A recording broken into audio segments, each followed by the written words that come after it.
ఇప్పుడు దేశంలోని అన్ని నగరాల్లో జనాలు పంచదార చాయ్ తాగడం లేదు. అడిగి మరీ బెల్లం చాయ్ మాత్రమే తాగుతున్నారు. ఇప్పుడు ఇదో ట్రెండ్ అయిపోయింది. అడ్డమైన చెత్త కలిపిన చెత్త టీలు తాగే కన్నా కాస్తంత బెల్లం కలిపిన చాయ్ మాత్రమే బెటర్ అని నమ్మకానికొచ్చేశారు. నిజానికి బెల్లంలో అధికంగా యాంటీ ఆక్సిడెంట్లు ఉండడం వల్ల మన శరీరంలో ఏర్పడే ఫ్రీ రాడికల్స్ ను తొలగిస్తుంది. బెల్లంలోని ఐరన్ కంటెంట్ కారణంగా బెల్లం టీ తీసుకోవడం వల్ల రక్తహీనత నయమవుతుందని వైద్య నిపుణులు చెబుతారు. ఒక రకంగా బెల్లం టీ ప్రాణాలను కాపాడుతోంది.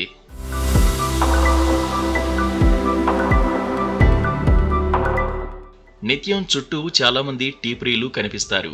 చాలా మందికి గంటకొకసారి టీ తాగకపోతే వారికి రోజు గడవదు. టీ లేకుంటే వారికి రోజులో ఏ పని సాగదు. ఇలా రోజుకు ఎన్నోసార్లు టీ తాగుతూ ఉంటారు.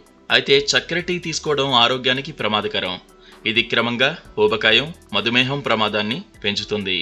ఇలా ఎక్కువసార్లు టీ తాగడం వల్ల అందులో ఉన్న చక్కెర శాతం క్యాలరీలను మన శరీరంలోకి వెళ్లేలా చేస్తాయి. మన శరీరంలో క్యాలరీలు అధికంగా ఉండడం వల్ల శరీర బరువు గణనీయంగా పెరుగుతారు. జీర్ణ వ్యవస్థ మొత్తం దెబ్బతిని యాసిడ్స్ చేరి కడుపు కల్లోలం అవుతుంది.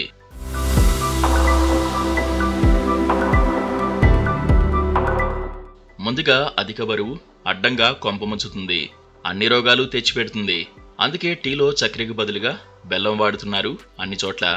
ఆరోగ్య నిపుణుల అభిప్రాయం ప్రకారం బెల్లం టీ రుచికరమైనది మాత్రమే కాదు, ఆరోగ్యానికి కూడా చాలా ఉపయోగకరంగా ఉంటుంది.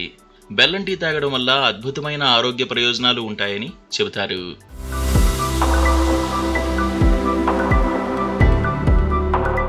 బెల్లం టీ తాగడం వల్ల ముందు జీర్ణక్రియ ఆరోగ్యంగా ఉంటుంది.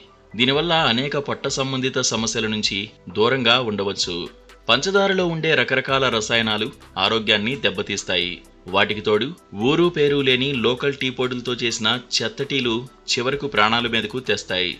అందుకే అలాంటి టీలు మానేసి బెల్లం టీ తాగి ఆరోగ్యం బాగు చేసుకునే దిశగా ప్రజల అడుగులు కదులుతున్నాయి. అన్ని చోట్ల బెల్లం టీ సెంటర్లు ప్రారంభమవుతున్నాయి. బోర్డులు పెట్టి మరీ బెల్లం టీలు అమ్ముతున్నారు.